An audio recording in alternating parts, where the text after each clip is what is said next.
नमस्कार। इस पाठ में हम पठित नाटक और अभिनीत नाटक की समीक्षा में क्या अंतर होता है उसको जानने की कोशिश करें।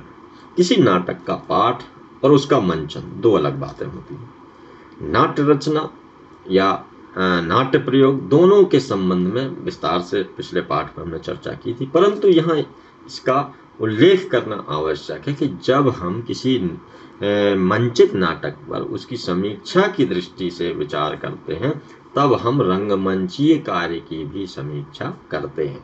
इसमें नाट्य निर्देशन, अभिनय, दृश्य विधान, वेशभूषा, रंग दीपन तथा नाटक के तत्वों सहित प्रदर्शनों का दर्शकों पर प्रभाव भी सम्मिलित है। कुछ नाटक ऐसे होते हैं जो मनोविनोद करते हुए ज्ञान और सदाचार भी प्रदान करते हैं। कुछ नाटक ऐसे होते हैं जो केवल मनोरंजन करते हैं। सभी नाटकों की अलग अलग परिधियां और स्तर होता है। समीक्षक को हर नाटक को उसकी विशेषता के साथ समझना और परखना चाहिए। पश्चिम के नाट्य समीक्षक विलियम आर्चर ने गंभीर नाटक की समीक्षा के लिए जो सिद्धांत बताया है उसमें नाटक समीक्षक को इन प्रश्नों का उत्तर देना चाहिए। जैसे पहला है, क्या समीक्षक नाटक में जीवन के दृश्य और श्रव्य रूपक का विशिष्ट अनुकरण या प्रतिरूप किया गया है? दूसरा, क्या नाटक की कथा का विकास तथा पात्रों का चरित्र चित्रण स्वाभाविक या प्रभावी है? तीसरा, क्या रंगमंच के पूरे साधनों का श्रेष्ठतम उपयोग किया गया है? चौथा, क्या नाटक दर्शकों के हृदय में रुचि, आशा और मानवीय अनुभूति के भाव उत्पन्न करने में सफल रहा? या पांचवा, नाटक में केवल मनोरंजन है या उससे दर्शकों को अनुभव भी मिलता है? इस तरह के प्रश्न पश्चिम में मंची नाटकों को उसके लिए गंभीर नाटक की समीक्षा के लिए जो सिद्धांत में पूछे जाते हैं, जिस तरह के प्रश्न उसके बारे में बताएं। नाट्य समीक्षा के बारे में हमें इसके इतिहास, इसके विकास क्रम के भी थोड़ा सा समझने की जरूरत है कि यह कब से प्रारंभ हुआ। भरत के नाट्य शास्त्र में नाट्य मीमांसा का उल्लेख है। यह एक वास्तविकता है कि भारतीय रंगमंच के प्रारंभिक दौर के बारे में हमारी निश्चित जानकारी बहुत कम है। यह कहा जा सकता है कि हमारे देश में भी नाट्यात्मक कार्य की शुरुआत आदिम अनुष्ठानों से हुई।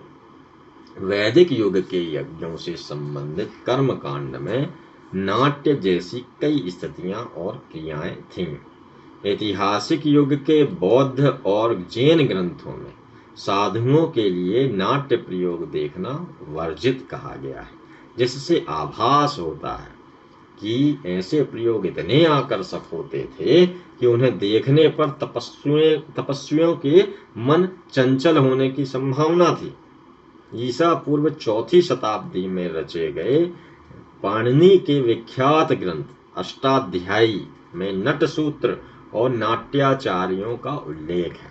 कौटिल्य के अर्थशास्त्र में रंगोपजीवी पुरुषों तथा नाट्य, नृत्य, गीत आदि की चर्चा है।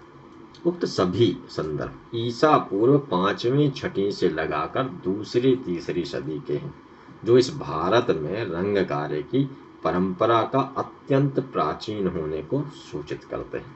भारतीय जीवन में नाटक और रंग कार्य के महत्व का ही प्रमाण है कि भरत मुनि के नाट्य शास्त्र को 5वें वेद का दर्जा दिया गया है।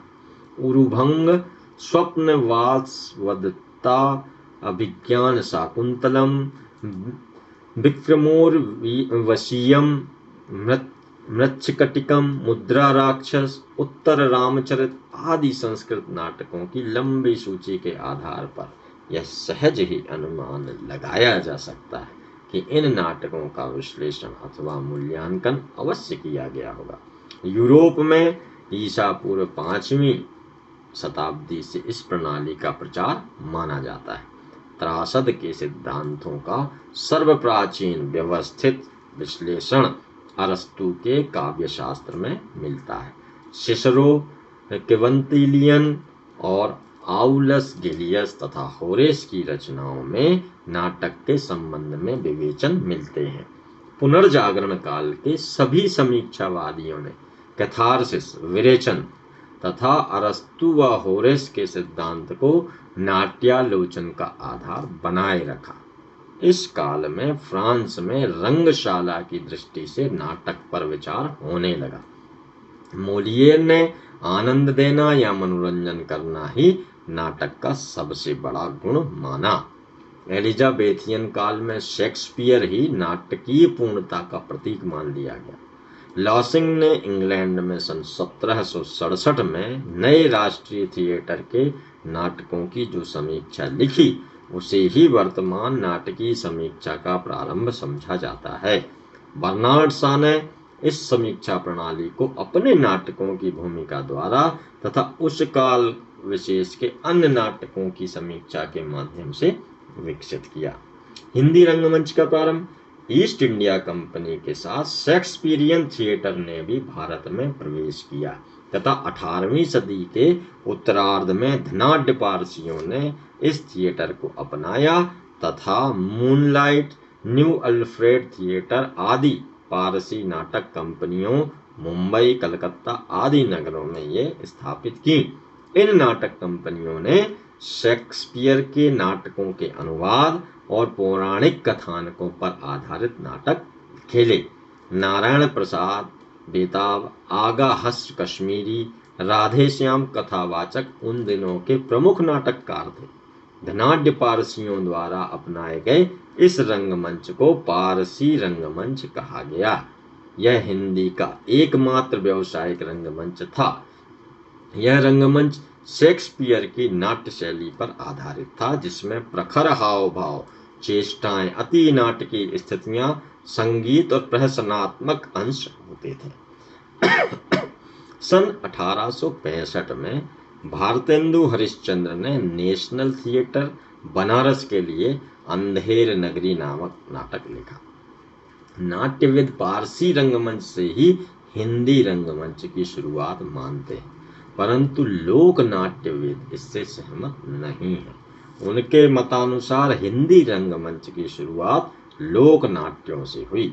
सन 1865 में भारतेंदु द्वारा रचित नाटक अंधेर नगरी के सभी तत्व पारसी रंगमंच से प्रभावित प्रतीत होते हैं। यद्यपि समग्र रंगमंच की जो कल्पना लोक नाट्य में की गई है, उसके सभी तत्व इस नाटक में हैं।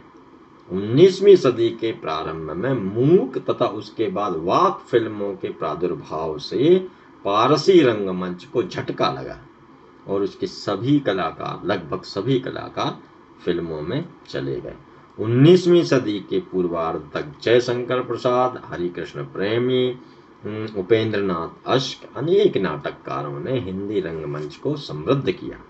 देश की आज़ादी के बाद राष्ट्रीय नाट्य विद्यालय की स्थापना तथा 6ठे दशक में भारत के सभी प्रमुख नगरों में रवींद्र रंगमंचों की स्थापना के बाद हिंदी रंगमंच का शैली, कथानक, अभिनय, प्रस्तुतिकरण आदि कई दृष्टियों से विकास हुआ तथा रंगमंच की विभाजित समीक्षा की जाने लगी। इस पाठ में बस इतना ही। अगले पाठ में हम हिंदी नाट्य समीक्षा की वर्तमान स्थिति पर बात करेंगे। नमस्कार।